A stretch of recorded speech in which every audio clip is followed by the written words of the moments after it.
Hi, today we will discuss the benign condition of the ovary. सबसे पहले हम देखेंगे हमारे पास पेशेंट प्रेजेंट कैसे करेगा, फिर हम टाइप्स ऑफ ओवेरियन सिस्ट देखेंगे, फिर इन्वेस्टिगेशन देखेंगे और फाइनल पे इसका ट्रीटमेंट देखेंगे।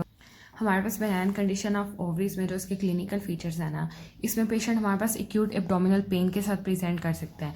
अब जो एक्यूट एब्डोमिनल पेन है ये होता क्यों है, क्योंकि ये एक मैंने अगर फॉर एग्जांपल यूट्रस ड्रॉ किया है, ये फ्लोपियन ट्यूब है, ये ओवरी है, तो अगर फॉर एग्जांपल यहाँ पे एक ओवेरियन सिस्ट बन गया है तो ओवेरियन सिस्ट के इनलार्जमेंट की वजह से जो ओवरीज हैं वो जिस लिगामेंट के थ्रू अटैच है वो उसके अराउंड जो है ट्विस्ट कर देंगी। इसे हम कहते हैं ओवेरियन टॉर्शन। अब ओवेरियन टॉर्शन में क्या होता है, जब ये इसके इर्द गिर्द राउंड अप कर जाती हैं तो यहाँ पे जो इसकी ब्लड सप्लाई होती है वो कंप्रोमाइज़ हो जाती है। मोस्ट ऑफ द टाइम ये होता है ब्लड सप्लाई कंप्रोमाइज़ नहीं होती, क्योंकि इसकी डुअल ब्लड सप्लाई होती है। एक इसे यूट्राइन आर्टरीज भी सप्लाई कर रही होती हैं, दूसरी से ओवेरियन भी कर रही होती हैं। लेकिन अगर for example blood supply compromise हो जाए ओवरी की ट्विस्टिंग की वजह से, तो ये उसमें और प्रॉब्लम भी काज कर सकती है। इसके अलावा पेशेंट हमारे पास क्रोनिक एब्डोमिनल पेन के साथ आ सकता है। एब्डोमिनल मैस हो सकता है, मतलब उसका इनलार्ज एब्डोमिन होगा। इसके अलावा पेल्विक मैस हो सकता है। अब पेल्विक मैस की जो हमारे पास डिफरेंशियल डायग्नोसिस है, वहाँ पे कोई यूट्रस में भी मैस हो सकता है। यूट्रस में ऑब्वियसली प्रेगनेंसी के चांसेस भी हो सकते हैं।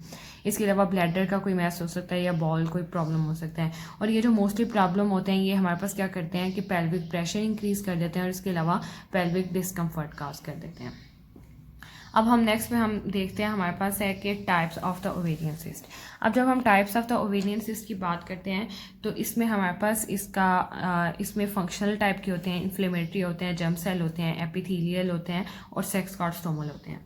सबसे पहले जो फंक्शनल टाइप है ना, ये फर्दर डिवाइडेड है into the follicular type, corpus luteal type और थीका ल्यूट्रल टाइप। अब इसमें होता क्या है, ये जो फोलिकुलर टाइप है ना हमारे पास, फोलिकुलर टाइप जो है जब हमारे पास कोई mass more than 3 centimetre in size में हो जाएगा, रेयरली ये 10 सेंटीमीटर तक जाता है इन फोलिकल्स में, तो हम इसे फोलिकुलर सिस्ट के तौर पर डायग्नोज करेंगे। अब जो फोलिकल्स है ना, मतलब उनका साइज़ तो होता है अप टू 2.5 सेंटीमीटर। तो अगर फॉर एग्जांपल वहाँ पे कोई सिस्ट बना है तो वो इनलार्ज कर गया 3 सेंटीमीटर से ज़्यादा, तो वो हमारे पास फोलिकुलर ओवेरियन सिस्ट हो जाएगा। अब जब हम इसके ना ट्रीटमेंट की बात करते हैं, मैनेजमेंट की, तो 2 टाइप्स का होता है। अगर फॉर एग्जांपल वहाँ पे पेशेंट का कोई सिम्टम वगैरह नहीं है, एसिम्टोमेटिक है, तो हम रीएश्योर भी कर सकते हैं। इसके अलावा अल्ट्रासाउंड रिपीट करके देख सकते हैं प्रॉब्लम रिजॉल्व हुआ है कि नहीं, खुद भी रिजॉल्व हो जाता होता है। लेकिन अगर फॉर एग्जांपल सिम्टोमेटिक है तो हमें वहाँ पे लेप्रोस्कोपिक टेक्टोमी करनी पड़ती है, मतलब हमें थ्रू एब्डोमेन के जाके सिस्ट को रिमूव करना पड़ता है। इसके बाद जो हमारे पास कॉर्पस ल्यूटियल टाइप का सिस्ट है ना, ये हमारे पास जो है वो फॉलोइंग ओव्यूलेशन, मतलब जब हमारे पास कॉर्पस ल्यूटियम बनेगी ना तो उसके बाद ये सिस्ट बनेगा और ये ओव्यूलेशन के बाद मोस्टली बनता है। अब इसमें क्या होता है, पेशेंट में ओव्यूलेशन के बाद हो रहा है तो वहाँ पर पेन हो सकती है। इसके अलावा पेन होती क्यों है, क्योंकि वहाँ पर हेमरेज वगैरह हो रहा है और रप्चर हो गया है, जिसकी वजह से वहाँ पर पेन होगी। तो इसका भी हमारे पास जो ट्रीटमेंट है ना, उसमें हम एनाल्जेसिक्स वगैरह दे देते हैं और नेचुरल ट्रीटमेंट का वेट करते हैं कि खुद ही ठीक हो जाए।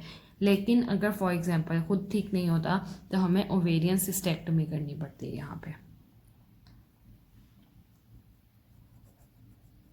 उसके बाद थर्ड टाइप जो हमारे पास फंक्शनल ओवेरियन सिस्ट की है वो थीका ल्यूटियल सिस्ट है। अब जो थीका ल्यूटियल सिस्ट है ना, मोस्टली प्रेगनेंसी में होते हैं, तो जैसे ही प्रेगनेंसी ख़त्म हो जाती है ना तो फिर ये खुद ही अपने आप रिजॉल्व हो जाते हैं। और इसमें भी ये होता है कि ये पेशेंट जब हमारे पास अल्ट्रासाउंड के लिए नॉर्मल प्रेगनेंसी में आता है तो हम अल्ट्रासाउंड में, पेल्विक अल्ट्रासाउंड में डायग्नोज करते हैं कि जी ये थीका ल्यूटियल सिस्ट है इस पेशेंट में।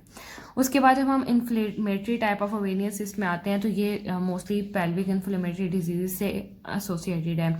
इसके अलावा इसमें ट्यूबो ओवेरियन एब्सेसिस बन जाती हैं और इसके अलावा एंडोमेट्रियोमास, मतलब चॉकलेट सिस्ट बन जाते हैं। वहाँ पे इनके ग्राउंड ग्लास अपीयरेंस शो करते हैं ये अल्ट्रासाउंड पे। इसके अलावा अगर फॉर एग्जांपल वहाँ पे कोई अपेंडिसाइटिस वगैरह हो गया या डाइवर्टिकुलर डिजीजेज हो गए तो वो भी ट्यूबो ओवेरियन एब्सेस को शो करेंगे हमारे पास।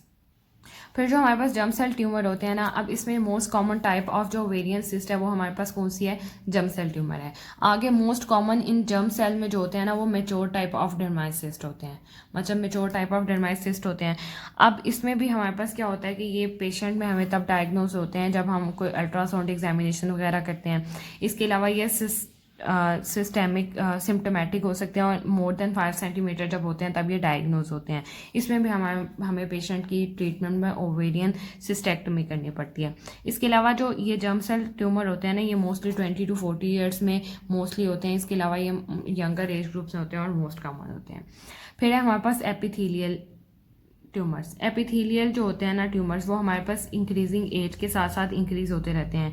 अब इसमें फर्दर जो सीरस सिस्ट एडिनोमा है ना, ये मोस्ट कॉमन टाइप है एपिथेलियल ट्यूमर्स की और ये 20 to 30% होते हैं। इसके बाद म्यूसिनस सिस्ट एडिनोमास होते हैं और ये भी इंक्रीजिंग एज के साथ बढ़ते हैं। इसके अलावा ब्रेनर ट्यूमर्स होते हैं जो स्मॉल सेल ट्यूमर होते हैं और ओवरीज में प्रेजेंट होते हैं और ये epithelial euro epithelial like epithelium होती है इनकी। फिर हमारे पास लास्ट बात है सेक्स कॉल्ड स्टोमल ट्यूमर। अब ये हमारे पास जो है ये भी हमारे पास ओल्डर एज में जो है ज़्यादा होते हैं। इसके अलावा इसकी फर्दर 2 टाइप्स हैं। जो फाइब्रोमास हैं, ये most common type of the sex stromal tumour है और ये मेच्योर स्टोमल सेल से मिलके बने होते हैं। इसके बाद जो है हमारे पास ये है सेक्स का स्टोमल ट्यूमर। इसमें जो फाइब्रोमास है ना, ये हमारे पास मेक सिंड्रोम के साथ एसोसिएटेड है। इसका मैंने एक निमोनिक बनाया फैब। अब इसमें होता क्या है, फैब का मतलब है ओवेरियन फाइब्रोमास भी इसमें बन जाते हैं, साथ में हमारे पास इसमें एसाइटिस हो जाता है और इसके अलावा प्लूरल एफ्यूजन वगैरह हो जाती है और ये तीनों सिम्टम्स मिलके हमारे पास मेक सिंड्रोम कॉज कर देते हैं। अब इसमें दूसरी टाइप है हमारे पास थिकोमास। ये हमारे पास एस्ट्रोजन सिक्रेटिंग ट्यूमर होते हैं और ये मोस्टली आफ्टर मीनोपॉज होते हैं। लेकिन इनका मसला ये है कि ये ट्यूमर जो है ना, ये एंडोमेट्रियल कार्सिनोमास को इंड्यूस करते हैं तो ये बेनाइन, लेकिन ये एंडोमेट्रियल कार्सिनोमास को इंड्यूस करते हैं। फिर हम आते हैं लास्ट पे इसकी इन्वेस्टिगेशंस की तरफ। जब हम इसकी इन्वेस्टिगेशन कराते हैं तो मोस्टली हम बेनाइन कंडीशंस को जो है अल्ट्रासाउंड पे डायग्नोस करते हैं। अब अगर for example trans vaginal ultrasound है, कोई पेल्विक मैस है, तो हम मोस्टली ट्रांस वेजाइनल अल्ट्रासाउंड की तरफ जाएंगे। लेकिन अगर कोई एब्डोमिनल एनलार्जमेंट वगैरह है जिसकी वजह से एब्डोमेन का साइज इंक्रीज हुआ है, तो हम ट्रांस एब्डोमिनल अल्ट्रासाउंड भी इसमें साथ कराते हैं। इसके बाद हम सीटी और एमआरआई कराते हैं। एमआरआई और सीटी इन्हें हम सिस्ट की नेचर देखने के लिए कराते हैं और रूल आउट करने के लिए कि मैलिग्नेंसी है कि नहीं है, या बेनाइन ट्यूमर है या मैलिग्नेंट है। लेकिन अगर फॉर एग्जांपल वहाँ पे आपको लग रहा है कि मैलिग्नेंट है, तो फिर हम सीटी और एमआरआई करा देते हैं। इसके बाद हमारे पास ट्यूमर मार्कर्स हैं। अब ट्यूमर मार्कर्स जो है ना, ये डिफ्रेंशिएट करते हैं टाइप ऑफ बेनाइन कंडीशंस को। इसके अलावा ये भी डिफर करते हैं बेनाइन और मैलिग्नेंट ट्यूमर्स के दरमियान। अब जो ट्यूमर मार्कर्स हैं, जैसे फॉर एग्जांपल इन्फ्लेमेशन के जो हमारे पास ट्यूमर मार्कर्स हैं, वो एक सी रिएक्टिव प्रोटीन है। अगर फॉर एग्जांपल इसके लेवल इंक्रीज हुए हैं या वाइट सेल काउंट इंक्रीज हुआ हुआ, तो दैट्स मीन वहाँ पे कोई inflammatory type of ovarian cyst है। इसके बाद फिर हम लास्ट पे प्रेगनेंसी टेस्ट कराते हैं। अब प्रेगनेंसी टेस्ट इसलिए कराते हैं क्योंकि हमारे पास जो है ट्रांस एब्डोमिनल या ट्रांस वेजाइनल अल्ट्रासाउंड पे हमारे पास वहाँ पे मैस इंक्रीज किया हुआ है, तो हम प्रेगनेंसी टेस्ट भी कराते हैं कि कोई प्रेगनेंसी तो नहीं है जिसकी वजह से पेशेंट हमारे पास एक्यूट एब्डोमिनल पेन या ब्लीडिंग के साथ प्रेजेंट कर रहा है। फिर अदर ओवेरियन सिस्ट में हमारे पास यहाँ पे आ सकते हैं फेम्ब्रियल सिस्ट, फेम्ब्रियाई के अराउंड बन जाते हैं। इसके अलावा पैराट्यूबल ट्यूब्स के इर्द गिर्द बन जाते हैं पैराट्यूबल सिस्ट, और पैरा ओवेरियन ओवरीज के इर्द गिर्द अगर बन जाएं तो पैरा ओवेरियन सिस्ट होते हैं।